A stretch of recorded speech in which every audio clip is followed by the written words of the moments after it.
can you just talk us through the concept of personas and why you think they're useful in this instance? Yeah, I personally find it useful because the site is there for a reason, and it's often, well, the sole reason it's there is for people to access it. So, and it makes people sense to have some understanding about who these people are, their designers, and so forth. So, personas is just a way for their designers who often actually don't get to meet the users to actually try and see the site from a user's point of view. So, and ideally that should have the actual users and actually in the room at the time, actually talk to them, so, and just like a substitute, I guess. Yep. So the way I do personas is I focus probably about 20% on the characteristics of the people, because they can be quite varied, so I'll try and find what common characteristics are, and then the other 80% is more about their behaviours and their tasks and their goals and about their scenarios. So what they're trying to achieve and the pathways I take to go to decide what the expectations will be. Do you have any of the personas with you? There's right on the wall over there. Can you perhaps talk us through a couple of them? We'll follow you. Okay, here we go. Just over here. So what we've got here, the primary persona or primary user that the Grandparents Disability Advocacy Association Inc. is targeting. We've called him Frank. Now, they call him the client, that's their terminology, and we asked, okay, so typically what sort of characteristics has this person got? And they said, well, the vast majority are a male, usually around the 40 to 50 age group. In terms of the types of disabilities, it can, and it's quite varied. They can be deaf, blind, they can be physically impaired, and they can have intellectual impairments.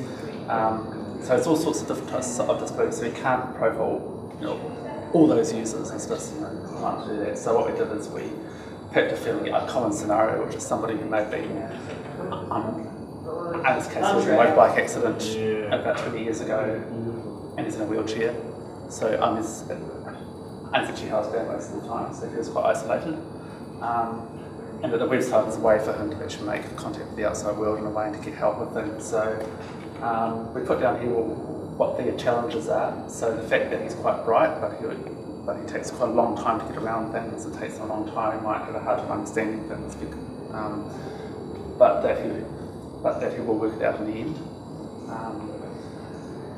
That his PC set up because he's on a pension, and he's got much money, but they seem to think that the computer will be slightly old, but not really old, it's about 2 years old. They said that most of the clients would have broadband, but we kind of erred on side of caution. So we got to fix this dial up for that. And because it's housebound, I just like to use the site on a frequent basis. Then we talked about, okay, what's the motivation for him to go into the first place? Why would he go there? So he is likely to need help with an issue that he's trying to sort out, and the sorts of examples they used.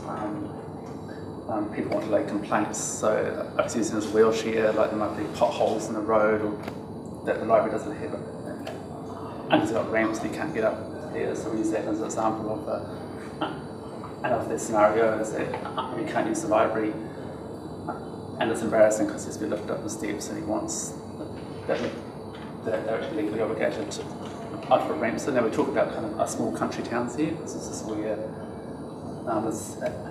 it's a region that they cover. So we're talking kind of about small councils and about small places. So it's really, and this sort of things that will go on. So his goal is to get help, and we thought about and all different ways that the site could actually help to take care of his goals. So then we looked at, okay, what sorts of website features are going to actually support him. So obviously things like contact us form, we thought it would be quite good if we could see examples of, I guess a bit like case studies of other people's and if had some issues, and makes them feel part of the community, and it's not the only one. They want people to actually join as members, and the possibility they might want to actually make a contact with other people in this area. So we did actually talk about actually how far we take that. Do they want to have some sort of the social networking tool? But because often disabled people are quite vulnerable, that we decided that we're not going to make it actually a public profiles. It's more that they will contact the other organisations saying that they want to make a contact with others, but then they actually manually match them up. It's like it's and they act as intermediary between that. So if there's somebody else who was say was wheelchair bound in this region, that could put them in touch and they could actually talk about the issues they're having. So anyway, so all sorts of needs out of that one, and we've created this, and we've created what we call the usage a scenario, and we've created a whole lot of those, but just because of time we just focus on a few. And when the site's up and running, which will be quite soon, we can actually test these scenarios now. In the perfect world, we actually get the actual real users and actually sit them down, actually set them tasks. But in this case, I just grab somebody or actually role play this user to see if site meets his needs in the way that we expected.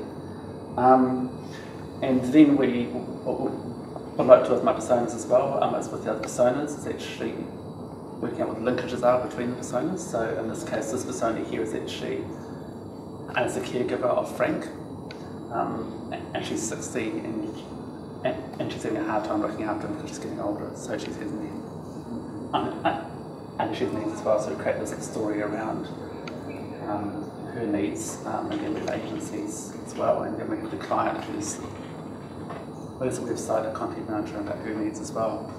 So we create all the linkages between the personas as well. So yeah, and each time I've used this technique, I've found that the sites that they do tend to work often use this a lot better, and that people have clarity around what's required, and it just ends up with a better overall website, I think. So it works for me, and yeah, I recommend you try it.